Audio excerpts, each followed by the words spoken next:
Porque la compañera de viaje estaba media enferma, media engripada, ahora se levantó media constipada y quedarte que hace frío, así no faltase la tarde de iglesia. Y efectivamente se quedó, manda muchos saludos, igual que la asamblea hermana de Chilacolié, que se envía cariños. Continuamos nuestro estudio en el libro de los Hechos, en el capítulo marcado para hoy, capítulo 11, versículo 26.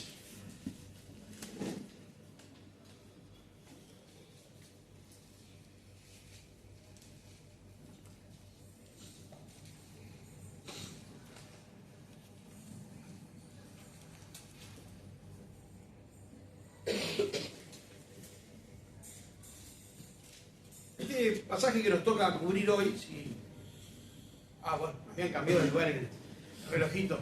Si tenemos tiempo y Dios lo permite, es un pasaje de inflexión en la historia de la Iglesia, porque marca el definitivo asentamiento del liderazgo de Antioquía de Siria en el cristianismo primitivo, desplazando por completo, no de manera voluntaria, sino por la fuerza de los hechos, la influencia de Jerusalén. Entonces es un pasaje y un capítulo, el 12, junto con los últimos versículos del 11, que nos muestra la providencia divina, nos muestra también la perseverancia tras la persecución estatal, sobre todo la soberanía de Dios al trabajar estos asuntos, que para los hombres pueden ser un poco corrosos de ver. Veamos entonces allí en el capítulo 11, versículo, tal vez arrancamos un versículo arriba, para darle un sentido general a lo que vamos a ver. Dice, capítulo 11, versículo 25, después fue Bernabé a Tarso para buscar a Saulo y hallándole le trajo a Antioquía.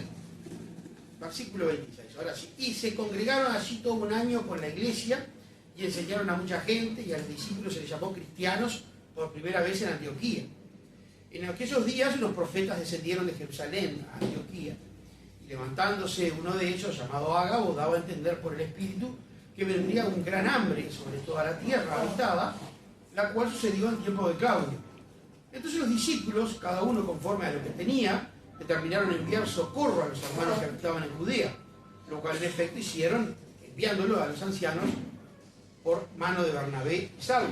Antioquía es una metrópolis importante de esta época, es bastante cosmopolita, es rica, es pagana, y tiene una fuerte laxitud cultural como casi todas las ciudades greco-romanas de la época. O sea, no es que era rarísimo. Como una gran metrópolis en esa época, donde había gente de mucha cultura, donde eran importantes los teatros, los templos, los prostíbulos, todo eso que tenía que ver con el comercio, con el movimiento de gente en la antigüedad. Los cristianos, el hecho de que los cristianos fueran llamados así, como nos llamamos nosotros ahora, cristianos, en Antioquía, significa que la identidad de ellos quedó indisolublemente ligada a la persona histórica del Señor Jesucristo, lo cual es bueno. Y también es bueno porque marca que para esa época y en esa ciudad gentil, en el centro de la Grecia antigua, o del mundo griego antiguo, el cristianismo estaba plena y total y maduramente separado del judaísmo, ¿no? Ya no se veía como una secta judaica y se veía como un culto nuevo, que de hecho no lo era, pero para efecto de la visión civil o común y corriente, sí. Eso implicaba dos cosas de plano. Primero, que la persecución judía se recrudecía, y segundo, que ya no contaban con la protección civil de las leyes romanas, porque ustedes saben que los romanos eran amplios en los criterios religiosos siempre y cuando se adorara también al César, o rindiera culto también al Estado, pero había que hacer todo un proceso de reconocimiento, tal cual como es en los países totalitarios de hoy, como en la China, como en Cuba, como estos son lugares donde no hay libertad de conciencia, y vos tenés que suscribirte al Estado y pasar por un montón de revisiones para que ellos te permitan congregar. Bueno, obviamente los cristianos no habían hecho eso todavía, y en ese momento los cristianos quedan desprotegidos de persecución, o pasibles de persecución estatal. Paradójicamente, la persecución va hasta allá, en Judea, y no en el mundo romano. Pero bueno, eso ya lo vamos a ver. Bernabé era un importante líder en la antigüedad, era un hombre preparado y estaba solo en aquella iglesia que empezó a llenarse tremendamente de gentiles, y bueno, el trabajo obviamente le empezaba a desbordar. Así que va a buscar a Tarso, a Saulo, al que había conocido un año atrás, o un año y poco atrás, ¿se acuerdan? Pues había conocido, con el que había interactuado en Jerusalén, ¿se acuerdan que Bernabé lo trajo a los discípulos? Y se ve que el contacto prosiguió. Saulo vivía en Tarso y estaba trabajando, cuando había salido de aquella Jerusalén, aquella interacción con Bernabé, en su zona, suponemos que estaba predicando y sirviendo, aunque no hay muchos datos, y Tarso era una ciudad universitaria, de mucho mayor nivel académico que la Atenas o la Alejandría antigua. Era una ciudad de mucho prestigio académico. Y allí se movía como pez en el agua don Saulo de Tarso, que ya sabemos era un intelectual importante. Entonces, Bernabé va y lo busca y lo saca de su medio ambiente y le dice: vení a Antioquía, que se me llenó la cocina de humo. Está llena la cosa y no doy abasto.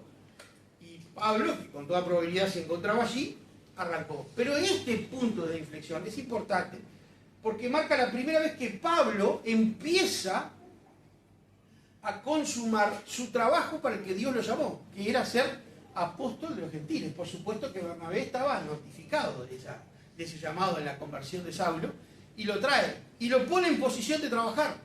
Y allí dice que trabajan un año, que supongo habrá sido intenso y sumamente fructífero, y habrá dotado a la iglesia de suficiente conocimiento doctrinal para prepararla para hacer lo que iba a ser Antioquía en estos primeros tiempos, la cabeza del cristianismo y la punta de lanza de las misiones hacia territorio europeo. Entonces Pablo va allí y se pone en posición de ser maestro de los gentiles. Supongo yo que Bernabé trabajaría más con el pueblo judío. Este aluvión de gente que va entrando y que va fortificando la iglesia también está bien acompañada por los creyentes que ya estaban, porque cuando vinieron de Jerusalén algunos profetas, y bueno, sabemos que en la primera época, cuando la escritura no estaba culminada, y en los lugares donde la escritura no está culminada, pueden operar todavía algunos, o por lo menos esa es mi opinión, pueden operar todavía algunos dones más, por así decirlo, milagrosos, porque se necesita cierta comprobación de lo que se está predicando, sobre todo en terreno donde la escritura no estaba. Y en esta Grecia que nosotros estamos viendo, el Nuevo Testamento todavía no se había escrito.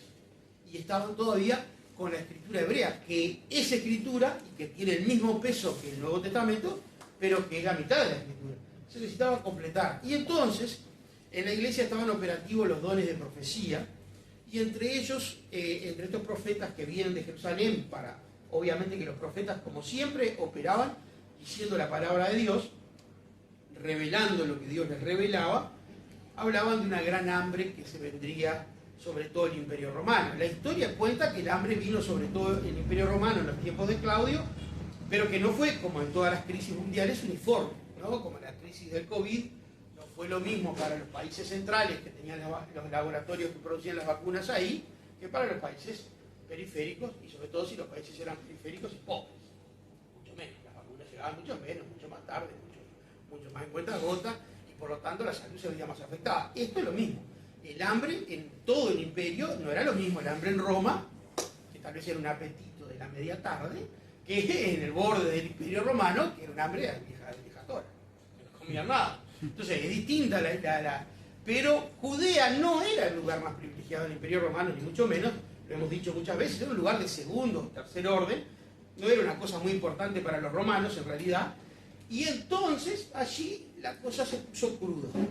La reacción de la iglesia de Antioquía debe llamarnos la atención, es inmediata. Ellos dicen: bien, vamos a ayudarlos.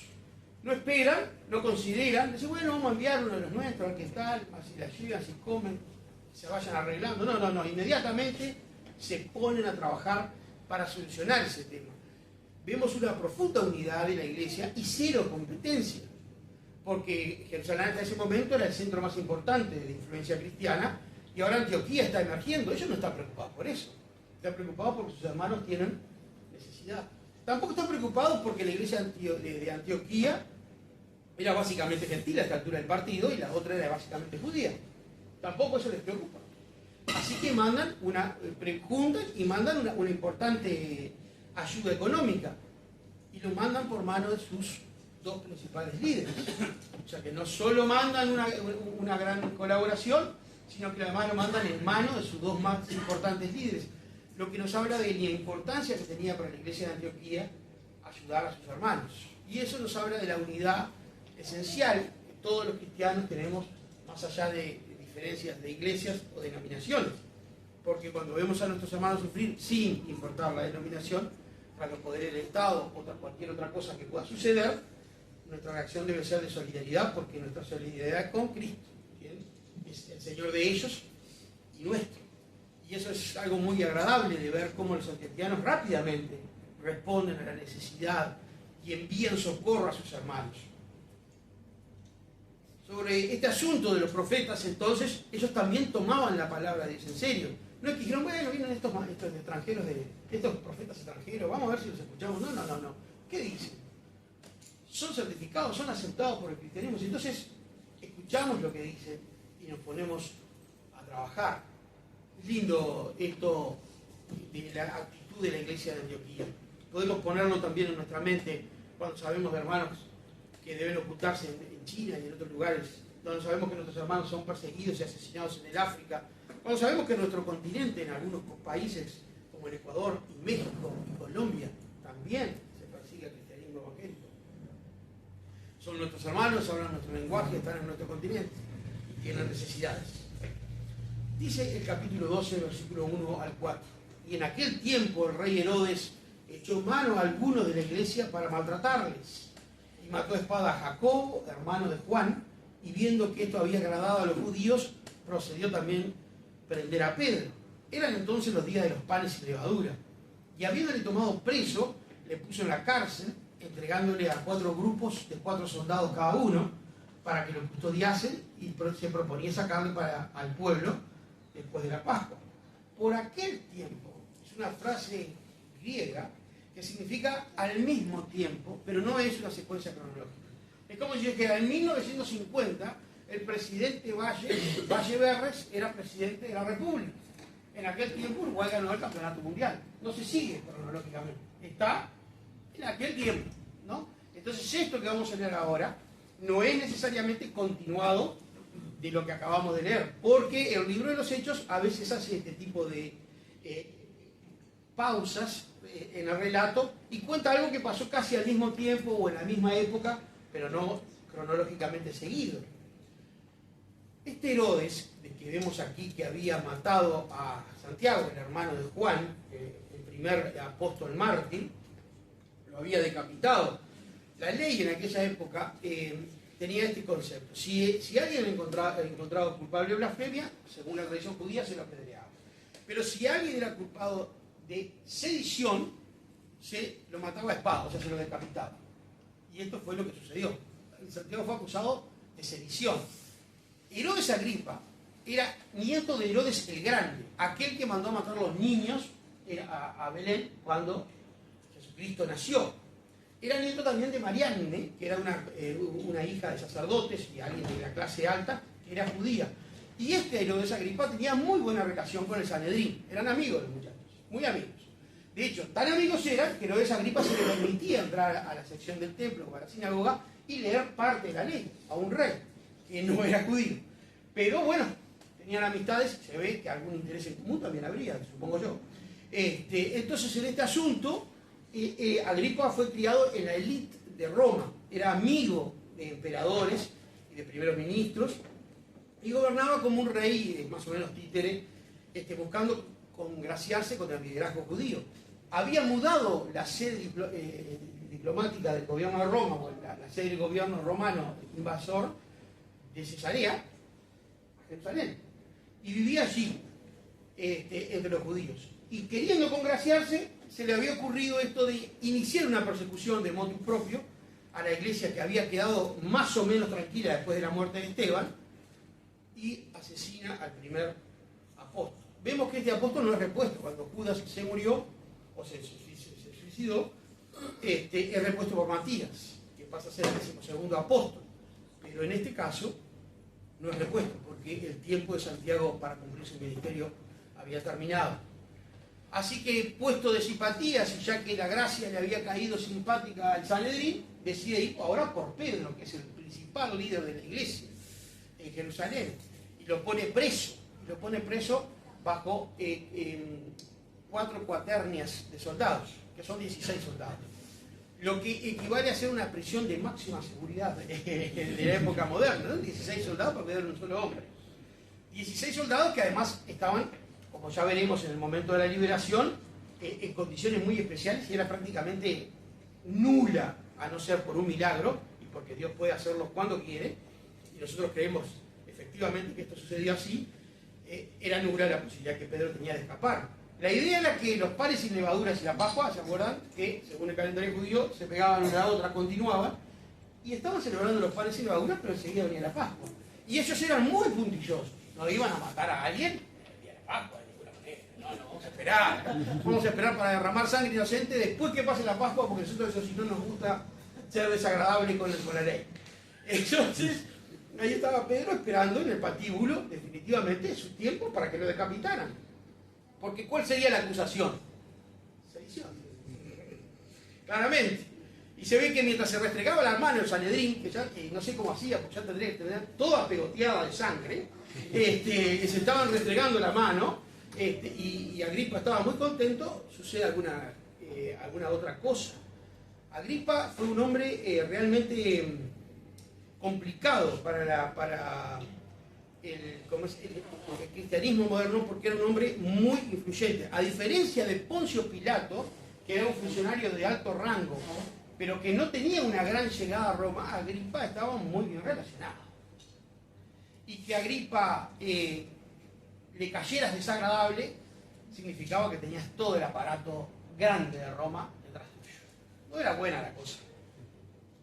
Así que ahora vamos a ver la providencia y la soberanía de Dios, permitiendo la muerte del primer apóstol, pero no permitiendo la segunda.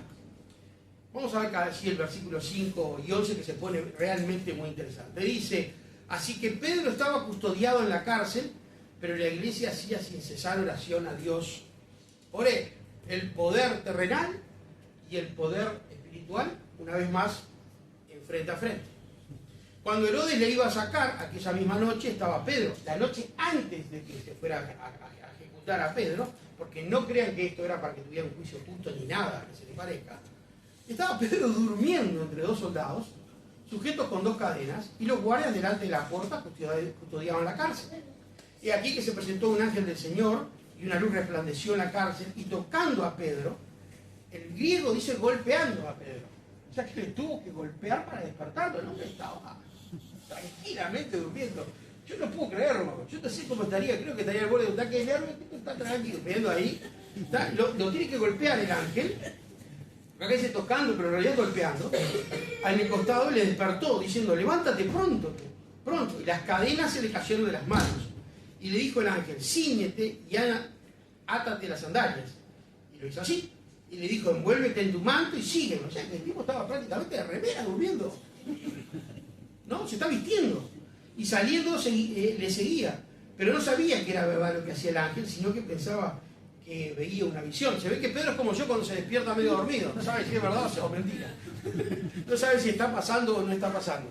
Así me levanto, golpeo la puerta del ropero, después golpeo la puerta del cuarto, después golpeo la puerta... Todas las puertas porque no sé si estoy despierto o no. Bien, Pedro estaba así, tan sonriente.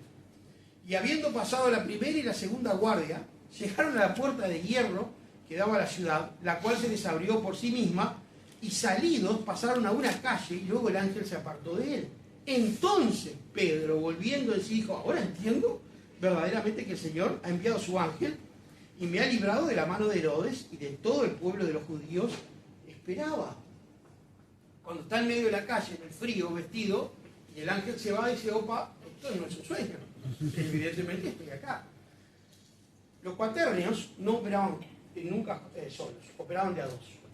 O sea que Pedro estaba encadenado y tenía una custodia de 8 soldados. Estaba encadenado a 2 en una prisión cerrada. Uno dormía a su derecha, a su izquierda. El arma estaba acá. Los 2 soldados estaban armados y Pedro no. Pedro no tenía ceñido su túnica, o sea que se había sacado el bordón que le permitía caminar, el cinto, se había sacado las sandalias, había dejado el manto, o sea, no estaba preparado. Pero además, en la primera guardia, a la puerta del calabozo, había 2 soldados más. Y en la segunda guardia, A la puerta del calabozo había 2 soldados más. Y en la puerta de hierro, que separaba la cárcel de la ciudad, había 2 soldados más. ¿Cuántas posibilidades tenía de escapar Pedro? Ninguna. Porque la ley militar romana exigía que si se te escapaba un soldado, como le pasó, eso le costó la vida a los 8. Entonces, el asunto es que realmente estamos en presencia de la obra soberana de Dios, que una vez más se place en decirle a los poderes terrenales: solo ocurre lo que yo quiero, cuando yo quiero y como yo quiero. Porque que la voluntad de Dios opuesta a la voluntad humana no es competencia, porque la voluntad de Dios es siempre sí, amén, irresistible. Esto lo van a ver en absolutamente toda la Escritura. Dios hace y obra como quiere, cuando quiere, donde quiere y en quién quiere. Entonces no hay cuento con la voluntad humana, porque la voluntad humana está dispuesta a que Pedro muera el otro día, pero Dios no lo quiere. Permitió que la voluntad humana asesinara a Jacobo, pero no va a permitir que mate a Pedro. Y lo derrota de la manera más increíble, porque por supuesto que los soldados siguieron durmiendo, por supuesto que los 2 primeros soldados de la guardia no vieron nada, ni los de la segunda, ni los de la puerta, no vieron nada. Sin embargo, un hombre se les estaba escapando. Y un ángel que resplandecía también, pero ellos no vieron nada, si no lo hubieran intentado impedir. No dice que tuvieron miedo, como los que presenciaron la resurrección del Señor cuando vieron el ángel, sino que ellos no vieron nada, no apercibieron, y no, cuando llegó el otro día, abrieron el calabozo y ¡ups! Pedro no estaba, no hubo explicación ni siquiera para ellos. Allí vemos como el Dios en su providencia ejecuta su juicio siempre, a pesar de los pesares para el hombre. Y es interesante cómo podemos confiar en que Dios puede hacer las cosas para su gloria y para beneficio de sus discípulos y de sus santos, siempre que quiere, más allá de las circunstancias. Tenemos un Dios que navega por encima de las circunstancias y que navega por encima de las dificultades y que navega por encima de las cosas que nosotros creemos que sensatamente no se pueden hacer. Con Dios, si es su voluntad, siempre se puede hacer. El otro día lo hablábamos en Mesilda por motivo del libro de Josué. Nosotros somos conservadores, creemos que Dios hace milagros. No estamos del lado de los liberales que pensamos que los milagros no son posibles. No estamos para nada del lado que considera que Dios no puede hacer esto porque esto es imposible. Puede ser imposible para los hombres, y de hecho lo es, pero no es imposible para Dios. Porque el Dios que creó el universo de la nada, solo por el poder de su palabra, puede hacer esto y mucho más. De hecho, este Dios es el que ha vencido la muerte y ha vuelto y nos ha preparado un lugar donde viviremos de manera eterna. No sé cómo se puede ser cristiano sin creer en el poder y la soberanía de Dios y en el poder de los milagros de Dios. Porque creo que definitivamente no se puede ser. Creo que es casi un mote o un sobrenombre que alguien llame cristiano y limite el poder de Dios a las leyes naturales físicas, como si viviéramos presas de un sino o de un destino que es inalterable. No queremos, no. Es inalterable para nosotros, pero para Dios nada es inalterable y nada está fuera de su alcance. Y aquí lo que vemos es efectivamente un milagro. No es un cuento, no es una parábola, no es una grafía, es el relato histórico de la liberación del apóstol Pedro, que de hecho murió muchos años después, decapitado, pero allá por Roma, mucho tiempo después de estos hechos. Así que aquí lo que vemos es la voluntad de Dios imponiéndose. Y esto, ¿qué tendrá que decirnos a nosotros hoy en día? Bueno, esto nos dice, queridos, que nosotros no estamos confiando en un poder impotente. No estamos confiando en un Dios probabilista. No es como cuando nos jugamos una quiniela, los que juegan a la quiniela, o los que, si yo no gasto broma en esas cosas, pero, o los que juegan el gordo de fin de año. El único gordo de fin de año que hay en casa soy yo. No hay otro gordo de fin de año en casa. Entonces, sí, está peleado con eso. Pero el asunto es que Dios es alguien confiable y efectivamente poderoso. Y nuestra confianza está puesta en alguien que puede obrar por encima de las posibilidades. Qué descanso para nuestra alma. Qué descanso cuando batallamos con circunstancias difíciles por mucho tiempo, con la enfermedad, con problemas económicos, con problemas emocionales, con problemas en la familia, en el trabajo. Qué descanso es que nosotros no estamos dejados de manos de un Dios impotente. Nosotros tenemos que resistir y soportar y sobrellevar lo mejor posible las decisiones que toman otros en otras esferas mucho más altas que nuestro nivel de vida. Y bueno, y si ponen un impuesto y hay que pagarlo, y bueno, se hace difícil y hay que pagarlo porque hay que pagarlo, y si lo sacan, vamos arriba, pero casi nunca sacan nada. Y entonces, pero Dios no está por eso. Nosotros si somos detenidos por la fuerza, superior a la fuerza, hay militares, hay gente armada, no podemos resistir, pero Dios no está limitado. Nosotros hemos recibido una mala noticia, no sabemos cómo salir del asunto, pero Dios no está limitado. Y eso es lo que se supone sabía la iglesia de Jerusalén. Recuerden, está orando fervientemente. Pero ¿qué pasó? Pasó algo bastante cómico. Dice el versículo 12 al 19. Y habiendo considerado esto, llegó a casa de María, la madre de Juan, el que tenía por sobrenombre Marcos. Este muchacho es el que escribió el Evangelio de San Marcos, donde muchos estaban reunidos orando. Cuando llamó Pedro a la puerta del patio, salió a escuchar una muchacha llamada Rode, la cual, cuando reconoció la voz de Pedro, de gozo no abrió la puerta, de gozo de ella, porque el tipo está escapando de las autoridades romanas, está corriendo en la casa de un amigo, y otro dice, ¡ay, qué lindo vio Pedro! Siempre abrime. Pero no le abren. Entonces dice, la cual cuando reconoció la voz de Pedro, de gozo no abrió la puerta, sino que corriendo adentro dio la nueva de que Pedro estaba a la puerta. Y dijeron, estás loca. Pero amén, Señor, que libera a Pedro, amén. Está Pedro ahí, ¿lo pueden ver? No lo hacemos nosotros nunca. Decimos, pero mira, pero vos viste lo que nos pasó. ¡Qué disparate! ¡Qué suerte! ¿Cómo que suerte? No existe la suerte, Dios existe. Dios existe. Nos pasa, nos reímos, pero es patético. La iglesia está orando fervientemente por una liberación que se produce. Después le abren la puerta porque están contentazos porque estuvo y lo dejan ahí afuera. A ver si lo agarra algún soldado romano que pasa ocasionalmente. Y además dice, estás loca. Pero además después insisten. Dice, pero ella aseguraba que era así. Entonces dijeron, es su ángel. Seguimos. Es su ángel. Esto es más difícil de creer que era Pedro. ¿Qué es eso de que era el ángel de Pedro? Los ángeles de la guarda son una fantasía judaica de las tantas que tenían aquellos que no creían en el Mesías, pero después creían en absolutamente todo lo que se les cruzaba por el camino. Y ellos se ve que, como obviamente son de origen étnico y culturalmente judíos, tenían apegada esta tradición del ángel de la guarda. Aquí, ustedes saben, los católicos romanos también tienen. Como aquello de que hay un ángel cuidando a los niñitos o cuidando de los... No, hay tal cosa porque la escritura no lo dice. Dice que manda a sus ángeles, como bien explicó Marcos, a cuidarte, pero no es que tengas el ángel de Pedro, el ángel de Marcos. Los ángeles gobiernan porque Dios en su providencia gobierna y los envía. Pero eso es su ángel. No era el ángel. Mas Pedro persistía en llamar, dice el versículo 10. Y cuando abrieron le vieron y se quedaron atónitos. Es gracioso, pero es un nivel de incredulidad impresionante para una asamblea que está orando por un cometido específico y que cuando se cumple no lo cree y que cuando lo ve dice, tenía poder Dios nomás, porque eso es lo que iban a decir. No, pero sabe que Dios es bueno, anda bien. Sí. Muchos de estos vieron a Cristo levantarse de la muerte. ¿Entienden? Ese es el corazón humano. Ese es nuestro corazón. No podemos creer que Dios hace estas cosas, pero las hace hoy también, en nuestra vida. Quizás no tan espectaculares, pero sí espectaculares para nuestra propia vivencia. Las hace en lugares donde la Biblia no está. Y oímos reportes serios, de gente seria que no anda contando tonteras, de cosas increíbles que Dios hace para salvar a las personas.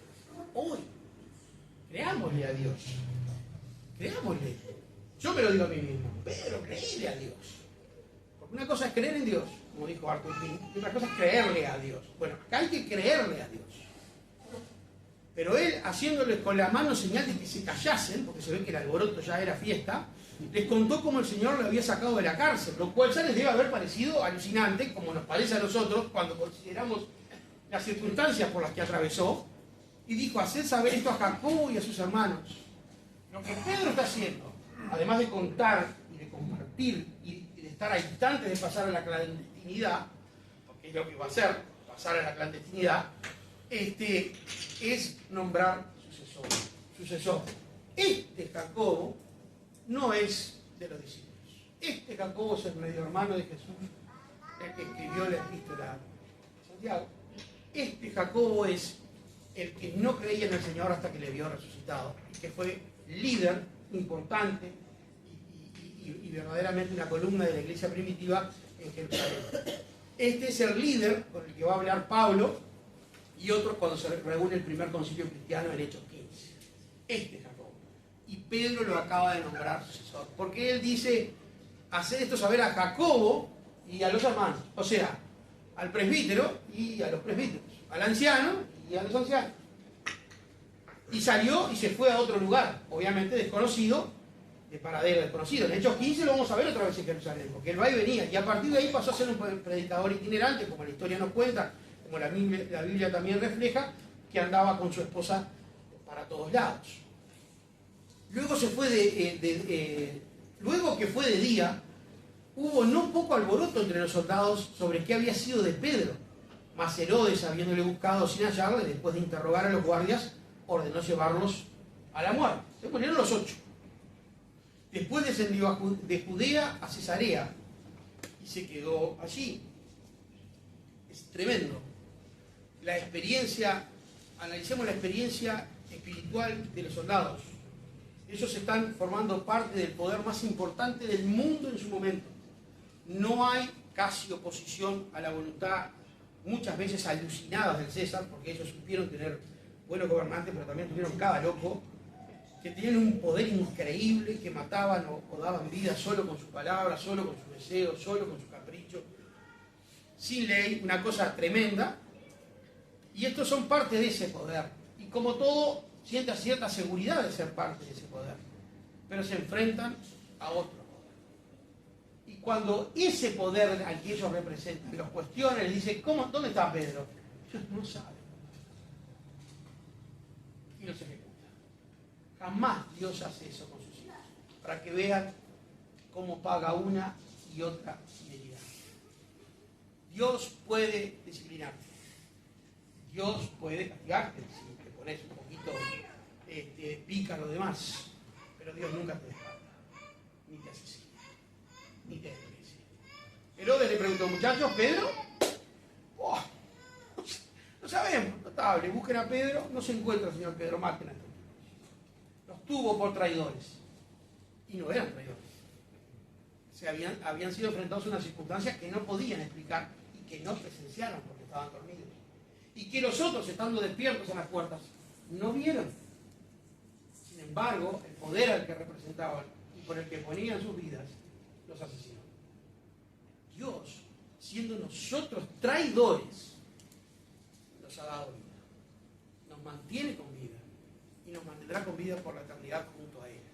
Las dos formas en que opera.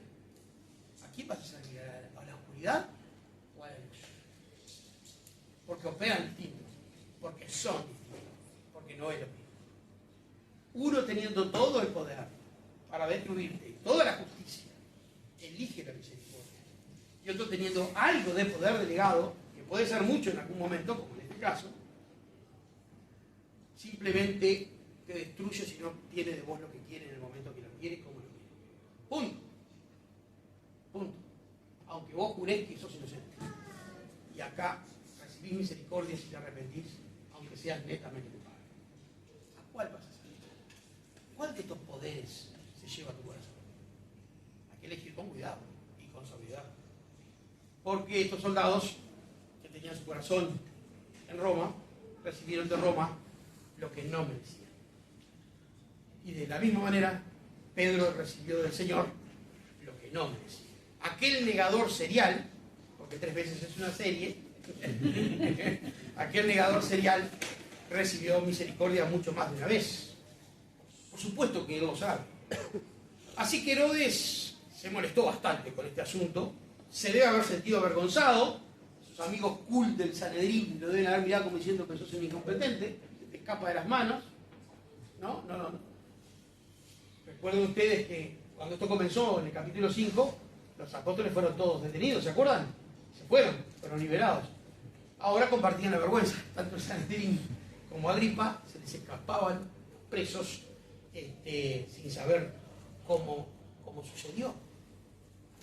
Dice el versículo 20, y Herodes estaba enojado contra los de Tiro y de Sidón. Bueno, parece que acá, don Hechos, cuando yo era niño, mi vieja, siempre escuchábamos radio, como casi todo lo de Colonia de mi época, escuchábamos radio uruguaya y mirábamos televisión argentina. Abuela siempre escuchaba radio de Montevideo, pero cada tanto, para saber cómo andaban las cosas en la capital departamental, ponía CW1 Radio Colonia. La mayoría de la gente joven no debe conocer. Y había una cosa que siempre me quedó grabado del informativo de Radio Colonia, que era el gatillo, el speech que tenían ellos para ir uniendo las noticias. Decían, hay más informaciones para este boletín, una cosa, y decía con esa voz de falseta, hay más informaciones.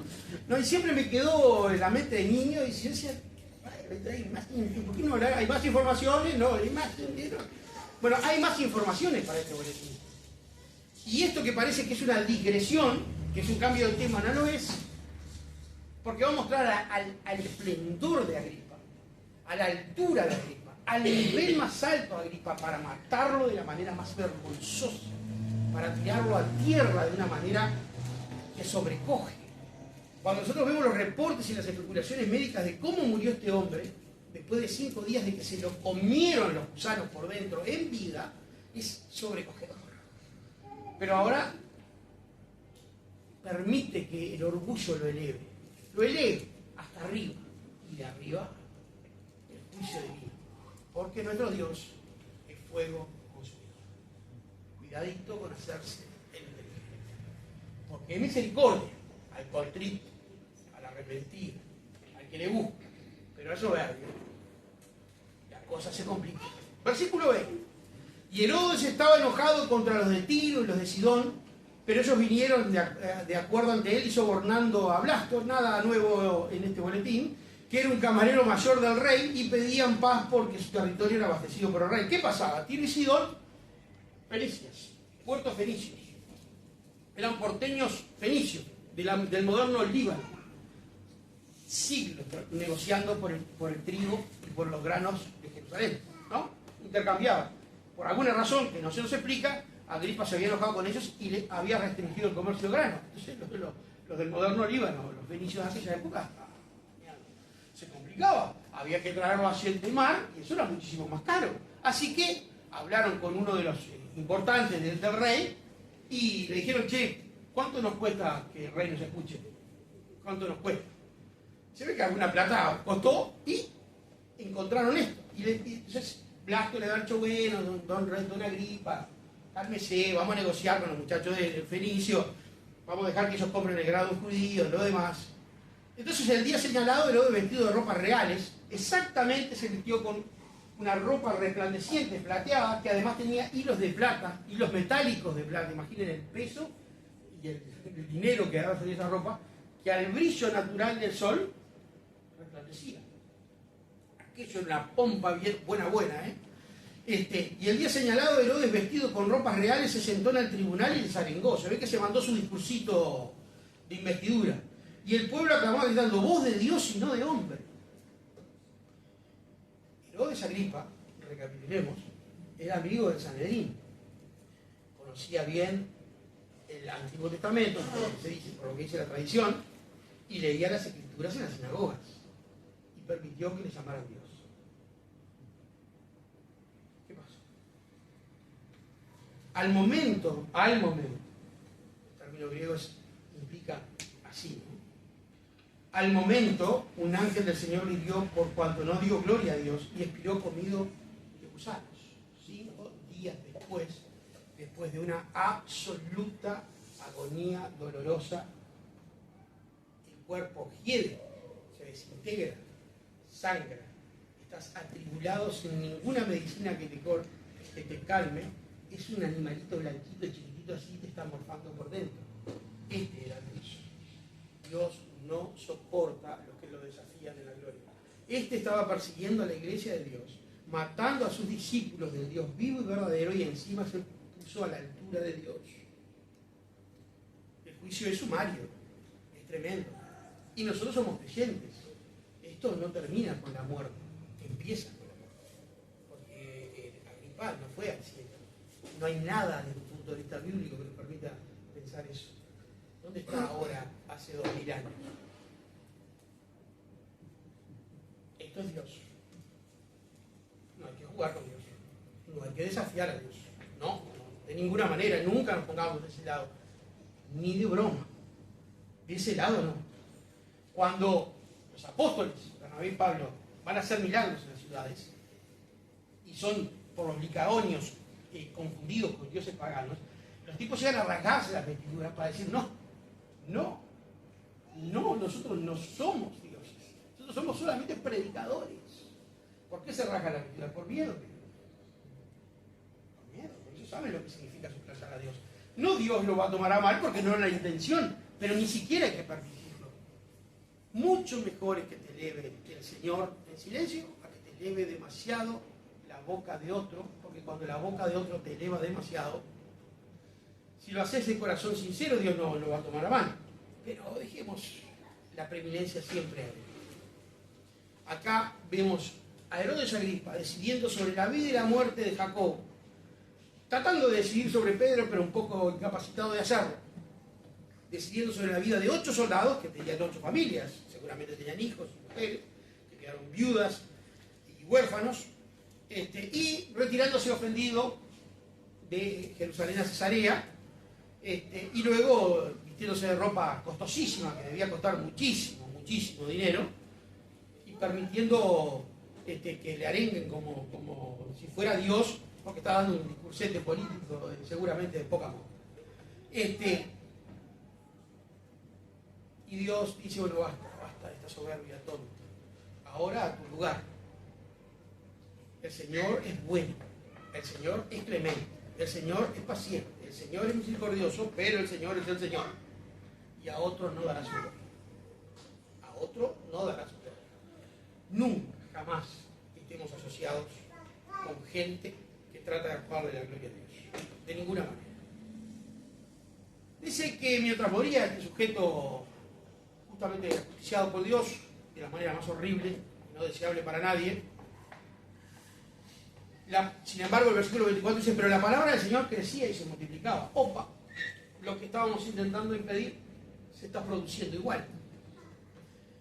Y mientras el poder decaía, el poder político asociado al Sanedrín se estrellaba contra una enfermedad mortal e incurable y contra la imposibilidad de retener a quien Dios no quiere que llegue su tiempo, el cristianismo se sigue reproduciendo. De manera de discurso, con ropitas super, no, de la misma manera que siempre. Gente común, hablando con gente común, predicando la verdad de manera sencilla.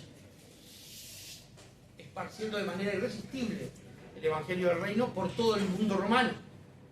Y Bernabé y Saulo, cumplido su servicio, volvieron a Jerusalén, a entregar y se fueron. Recuerden cómo comenzamos el capítulo 12. Esto está pasando en el mismo momento, no cronológicamente seguido. Está pasando por la misma temporada. Dice, volvieron a Jerusalén, llevando también consigo a Juan, a Marcos, quien tenía por sobrenombre Marcos. Estamos en el preludio del primer viaje misionero. Estamos en el preludio de la conquista. Y hay que ver lo increíble y también lo irónico del asunto. Mientras el poder terrenal combate ciegamente contra la luz del Evangelio, en este caso, nosotros vemos que mientras el poder terrenal cae para que venga otro funcionario a hacer otras cosas y todo lo demás, el Evangelio está a punto de conquistar. Retrocede la influencia del Sanedrín y avanza la influencia del Evangelio. Ese es un movimiento constante a partir de este capítulo. Retrocede el antiguo judaísmo y avanza el cristianismo. Separados. Ahora sí, para siempre, en dos vertientes diferentes. Una que se quedó con el crucifícalo y sea su sangre sobre nuestra cabeza y sobre la de nuestros hijos. Nos hablaba de decir, y otra que proclama la verdad a todo hombre, a toda criatura de toda lengua, pueblo y nación, de toda, sin restricción ninguna. Este es el comienzo del florecimiento del cristianismo en Europa, también en Medio Oriente. Es el comienzo de los primeros viajes misioneros que alcanzan personas de manera irresistible en todas partes donde el Evangelio es predicado. Ese movimiento que vamos viendo, que va a comenzar en el capítulo 13, que ustedes van a disfrutar de la boca de algún hermano el próximo domingo, todavía continúa. Seguimos expandiendo, seguimos trabajando. Esa es todavía la tarea. Comenzó con Pablo y Bernabé y Juan Marcos, el secretario, pero no ha terminado. Siguen con otros. Algunos van y otros vienen. Algunos salen de Uruguay y van para el Brasil. Algunos vinieron del Canadá hace algún tiempo. Otros van de Colonia a Tacuarembó y otros vienen de Artigas para Montevideo. Pero el asunto es el mismo. El negocio es el mismo. La expansión del reino. Que no termina hasta que Él diga que termina. Que no termina hasta que el juez y el santo rey nuestro diga, bueno muchachos, se acabó la hora, es hora de recoger la cizaña con el trigo. Pero eso no ha ocurrido todavía. ¿Puede ocurrir en cualquier momento? Sí, puede ocurrir en cualquier momento, efectivamente, no lo sabemos. No hay forma de decir que sí ni que no, no se puede decir nada. Lo que sí podemos decir es que mientras hay tiempo, hay que jugar el partido. ¿No? Mientras hay tiempo, ya saben ustedes que hace poco pasó el Mundial, había una selección por la que yo terminé hinchando mucho, perdía 2-0, pero en 15 minutos hizo 3 goles. Así que hay que jugar el partido hasta el último minuto. Eso nos enseña. Nosotros también tenemos que jugar el partido hasta el último minuto. Y con confianza. Y con alegría. Sabiendo que muchos nos han precedido. Y eventualmente muchos nos preceden. No lo sabemos. O no, pero no es asunto nuestro saberlo, tampoco. El asunto nuestro es hacer nuestro trabajo mientras dura. No pudo ser detenido el Evangelio por Herodes Agripa. Ningún poder va a poder detenerlo. Nosotros tenemos la bendición de vivir en una nación donde ningún gobierno de ningún partido político ha intentado nunca atacar el Evangelio. Podrán ser más o menos simpáticos, pero de ninguna manera ha habido intención de silenciar el Evangelio. Disfrutemos de ese enorme privilegio. Recordemos en oración y hagamos provisión para los que tienen que enfrentarse a la persecución estatal, que es algo tremendo, que es un monstruo peligroso. No sería lo mismo, queridos, si nosotros tuviéramos todas las ventanas cerradas y estuviéramos hablando así. Porque puede pasar alguien que nos denuncie, ¿no? Cambia radicalmente. No si ninguno de los que estamos aquí temiéramos por nuestro empleo, porque somos cristianos, ¿no? Por nuestra provisión, o por la seguridad de nuestros hijos, en las escuelas, no es lo mismo. Nunca olvidemos los que perseveran en el fuego, cuando nosotros no lo hacemos. No digamos que somos menos, porque todo ejército necesita retaguardia. Nosotros somos la retaguardia en cada guerra provee el material para los que están en primera línea de batalla. Pero nunca olvidemos que nosotros no estamos en territorio cristiano. Uruguay también es territorio pagano. Y también debemos avanzar sobre él. Y es nuestro primer territorio. Rosario no es cristiano. Por lo menos a mí me está faltando gente como loco. Yo veo las juntas todos los días, que no los veo. No, me está faltando gente como loco. Y en ninguna parte el Evangelio ha sido suficientemente predicado. Porque siempre hay nuevas generaciones. Y siempre hay generaciones antiguas que escucharon y pueden volver a escuchar y creer a última hora. Porque ese es el tiempo. Lo increíble es que nosotros predicamos la eternidad en el tiempo. Es una cosa paradójica, pero a su vez fascinante. Predicamos el sin tiempo y una vida eterna, mientras el reloj corre y el tiempo se acaba. Increíble, ¿no? Se acaba proféticamente y se acaba nuestra vida, nuestra fuerza, nuestra disposición. Entonces hagamos nuestro trabajo con prontitud, con celeridad y con seriedad, sabiendo que orando fervientemente Dios dará la cosecha a su tiempo. Y cuando algún Pedro golpee nuestra puerta, no digamos que ni es un ángel, ni está loca que nos anuncia, sino que creamos que Él ha hecho lo que le estábamos pidiendo que haga por esa alma, por esa vida, por ese pueblo. El Señor bendiga su palabra.